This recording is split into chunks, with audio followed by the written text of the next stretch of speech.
जिन जिन लोगों ने पुलिस बेड़े में रह करके सेवाएं की हैं, जो जो लोग आज पुलिस बेड़े में रह करके देश की सेवा कर रहे हैं, मैं सरदार पटेल के चरणों में खड़े रह करके आज मैं उनको सैल्यूट करता हूं। मैं उनका गौरव करता हूं, मैं उनका सम्मान करता हूं। आज देश गुलामी की मानसिकता के हर निशान को हटा रहा है। देश के लिए बलिदान देने वाले लोगों को सम्मान देकर हम राष्ट्र प्रथम की भावना को मजबूत बना रहे हैं। मेरे प्यारे देशवासियों, एकता राष्ट्र और समाज के अस्तित्व का आधार होती है। जब तक समाज में एकता है, राष्ट्र की अखंडता सुरक्षित है। इसलिए विकसित भारत के लक्ष्य तक पहुंचने के लिए हमें देश की एकता तोड़ने वाले हर षड्यंत्र को विफल बनाना होगा, एकता की ताकत से विफल बनाना होगा। इसलिए आज देश राष्ट्रीय एकता के हर मोर्चे पर निरंतर काम कर रहा है। भारत की एकता के इस अनुष्ठान के 4 आधार स्तंभ हैं। एकता का पहला स्तंभ है सांस्कृतिक एकता। ये भारत की संस्कृति है जिसने हजारों वर्षों से राजनैतिक हालातों से अलग भारत को एक राष्ट्र के रूप में अमर रखा है। हमारे 12 ज्योतिर्लिंग, 7 पुरियां, 4 धाम, 50 से अधिक शक्तिपीठ, तीर्थ यात्राओं की परंपरा, ये वो प्राण ऊर्जा है जो भारत को एक चैतन्य राष्ट्र बनाती है। इसी परंपरा को आज हम सौराष्ट्र तमिल संगमम और काशी तमिल संगमम जैसे आयोजनों के जरिए आगे बढ़ा रहे हैं।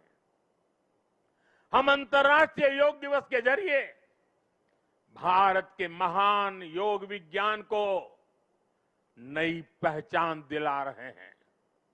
हमारा योग आज लोगों को जोड़ने का माध्यम बन रहा है। साथियों, हमारी एकता का दूसरा स्तंभ है भाषाई एकता। भारत की सैकड़ों भाषाएं और डायलेक्ट्स, बोलियां, ये भारत की खुली और रचनात्मक सोच का प्रतीक है। क्योंकि हमारे यहां किसी समाज ने, सत्ता ने या संप्रदाय ने कभी भी भाषा को अपना हथियार नहीं बनाया।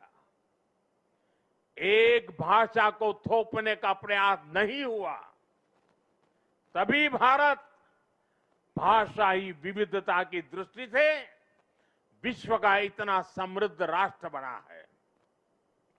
हमारी भाषाओं ने संगीत के अलग अलग सुरों की तरह हमारी पहचान को सशक्त बनाया है। इसलिए साथियों, हम हर भाषा को राष्ट्रीय भाषा मानते हैं। हम गर्व से कहते हैं कि भारत के पास तमिल जैसी दुनिया की सबसे पुरानी भाषा है और हमें इसका गर्व है। हमारे पास संस्कृत जैसी ज्ञान की धरोहर है। इसी तरह हर भारतीय भाषा की अपनी खूबी है, अपनी साहित्यिक और सांस्कृतिक पूंजी है। हम हर भारतीय भाषा को प्रमोट कर रहे हैं। हम चाहते हैं कि हिंदुस्तान के बच्चे अपनी मातृभाषा में पढ़ाई करें और आगे बढ़े। भारत के लोग देश की दूसरी भाषाओं को भी जानें, उनसे सीखें। भाषाएं हमारी एकता की सूत्रधार बने। और ये एक दिन का काम नहीं है, ये निरंतर चलने वाला काम है, जिसकी जिम्मेदारी हम सबको मिलकर के उठानी है। साथियों, हमारी एकता का तीसरा स्तंभ है भेदभाव मुक्त विकास, क्योंकि गरीबी और भेदभाव ही सामाजिक ताने बाने की सबसे बड़ी कमजोरी होते हैं। देश के दुश्मनों ने हमेशा इन कमजोरियों का इस्तेमाल किया है। इसलिए सरदार साहब गरीबी के खिलाफ देश के लिए दीर्घकालिक योजना पर काम करना चाहते थे। सरदार पटेल ने एक बार कहा था कि अगर भारत को आजादी 1947 के बजाय उससे भी 10 साल पहले मिल गई होती तो भारत 1947 तक भारत खाद्यान्न की कमी के संकट से मुक्त हो चुका होता। उन्होंने कहा था कि जैसे उन्होंने रियासतों के विलय की चुनौती सुलझाई, वो अन्न की कमी की चुनौती भी सुलझा कर ही रुकते। ये थी सरदार साहब की इच्छा शक्ति। बड़ी से बड़ी चुनौती से निपटने के लिए हमें यही इच्छा शक्ति दिखानी होती है। और मुझे गर्व है कि हमारी सरकार सरदार साहब के इन अधूरे संकल्प को भी पूरा करने में लगी है।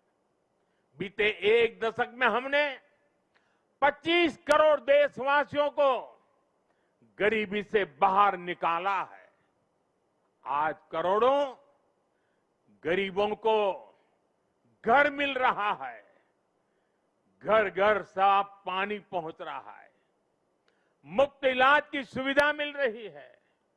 यानी हर नागरिक के लिए गरिमापूर्ण जीवन, ये आज देश का मिशन भी है और विजन भी है।